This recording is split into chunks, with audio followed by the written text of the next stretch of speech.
Manahy mafy amin'ny mety hikatonan'ny toeram-pandraisam-bahiny sady toeram-pilalaovana amin'ny alina na irony antsoina hoe casino irony izay miorina etsy Ampandrana ny mpiasa ao anatin'izany toerana izany orinasa moa izay roso amin'ny lavanty ireo fitaovana ao aminy ho amin'ny rahampitso tsy mbola nandray ny karamany tamin'ny volana May ihany koa nefa ireto mpiasa ireto izao ny fanampanazavana.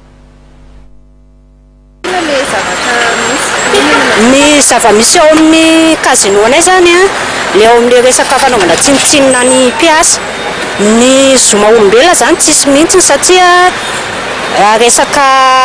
fanomezana ohatra zao hoe tsisy mizabe ao tsisy ninina raha misy faute ataon'ny izy fa tonga dia huit-jours asa alefany mizabe huit-jours zany fa tsisy avertissement dia misy problème zany zareo izy tsy manazava marina an'ilay ankizy fa tsy ny rirarira ny karama hatram'izao mbola tsy azo dia zay zany ny tarainanay aminareo mba ho tonga ny amin'ny tompona andraikitra zany le zavatra mahazo ny mpiasa fa mijaly mpiasa madinika dia karamanay tokony tamilahady meny dia tsy meny volana May